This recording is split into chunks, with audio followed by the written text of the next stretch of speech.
కేసీఆర్ గారి నాయకత్వంలో అధికార వికేంద్రీకరణ జరగాలి అని చెప్పి ప్రజల దగ్గరికి పాలన పోవాలి. ప్రజాపాలన అంటే నిజమైన నిర్వచనం ప్రజల దగ్గరికి ఎంత సన్నిహితంగా పాలన ఉంటే అంత మంచిదని చెప్పి 10 జిల్లాల తెలంగాణని 33 జిల్లాలు చేసుకున్నాం. కొత్త రెవెన్యూ డివిజన్లు ఏర్పాటు చేసుకున్నాం.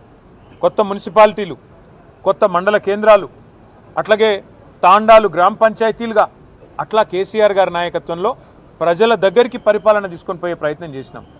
హైదరాబాద్ మహానగరంలో కూడా గతంలో 24 సర్కిళ్లు ఉంటే గ్రేటర్ హైదరాబాద్ మున్సిపల్ కార్పొరేషన్లో 30 సర్కిళ్లకు పెంచుకున్నాం.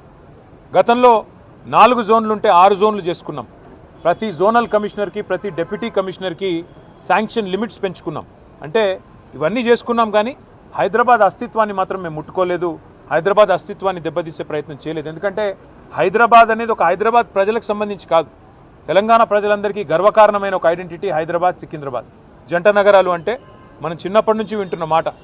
అట్లాంటిది ఇవాళ ఈ తుగ్లక్ ముఖ్యమంత్రి ఆయన తీసుకున్న ఒక నిర్ణయం వల్ల సికింద్రాబాద్కు ఒక ఐడెంటిటీ అనేది లేకుండా, ఒక అస్తిత్వం అనేది లేకుండా సికింద్రాబాద్ని శాశ్వతంగా చరిత్ర పుటలకి మరి పరిమితం చేసే విధంగా ఈ ముఖ్యమంత్రి, ఈ ప్రభుత్వం తీసుకున్న ఒక నిర్ణయాన్ని వ్యతిరేకిస్తూ ఒక రాజకీయ పార్టీ కాదు, సికింద్రాబాద్లోని అన్ని వర్గాల ప్రజలు ఒకటై, దానిలో అక్కడ ఉన్న ప్రజాప్రతినిధులంతా మా వాళ్ళు.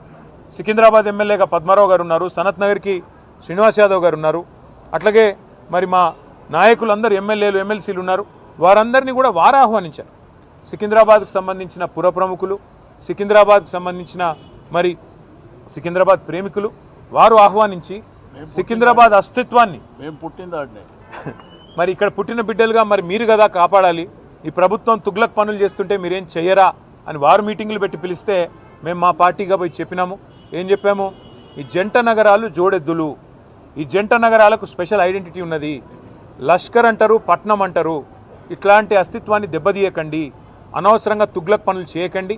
మీకు అధికారం ఇచ్చింది 6 గ్యారంటీలు అమలు చేయమని, మీకు అధికారం ఇచ్చింది 420 హామీలు ఏవైతే మీరు చెప్పారో అమలు చేయమని, మీకు అధికారం ఇచ్చింది బీసీలకు 1,00,000 కోట్లు పెడతామని మీరు చెప్తే దాన్ని నమ్మించినారు.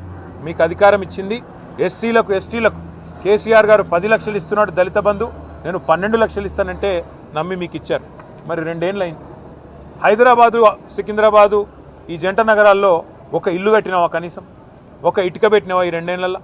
ఒక్క ఇల్లు కనీసం 2 ఏళ్ళు అయిపోయింది, చేయలేదు, మంజూరు చేయలేదు. ఒక్క కొత్త రోడ్ వేసినావా? ఒక్క కొత్త ఫ్లైఓవర్ కట్టినావా? ఏదీ లేదు. ఉన్నవి కూలగొట్టుడు తప్ప కట్టిందైతే ఏం లేదు. ఆ కూలగొట్టే క్రమంలో విధ్వంసం మాత్రమే తెలిసిన ఈ ముఖ్యమంత్రి ఇవాళ సికింద్రాబాద్ అనే పదాన్నే లేకుండా విధ్వంసం చేసే ఆలోచన చేస్తుంటే దాన్ని ప్రతిఘటిస్తూ ఇవాళ సికింద్రాబాద్ పెద్దలందరూ కలిసి ఒక శాంతి ర్యాలీ అని పెట్టుకున్నారు. దానికి మమ్మల్ని అందరినీ ఆహ్వానిస్తే ఇవాళ ఉదయం అందరం తెలంగాణ భవన్లో సమావేశం అవుదాం. ఇక్కడ సమావేశమై మన గౌరవ ప్రజాప్రతినిధులందరం కూడా కలిసికట్టుగా పోదాం, సంఘీభావం చెప్దామని చెప్పి మేమందరం ఇక్కడ చేరుకున్న తర్వాత మాకు తెలిసింది శ్రీనివాస్ యాదవ్ గారిని హౌస్ అరెస్ట్ చేసే ప్రయత్నం చేస్తున్నారు, పద్మారావు గారిని హౌస్ అరెస్ట్ చేసినారు, మిగతా మన కార్పొరేటర్లని, మిగతా మా నాయకులని దాదాపు 8,000 మంది మా సోదరులని, సోదరిమణులని ఎక్కడి వాళ్ళని అక్కడ అరెస్టులు చేస్తూ ఉన్నారని చెప్పి ఇక్కడికి వచ్చిన తర్వాత తెలిసింది. అందుకే నేను ఈ తుగ్లక్ ముఖ్యమంత్రి గారికి చెప్పేది ఒకటే, మీ అధికారం అపరిమితమని మీరు అనుకుంటున్నారు.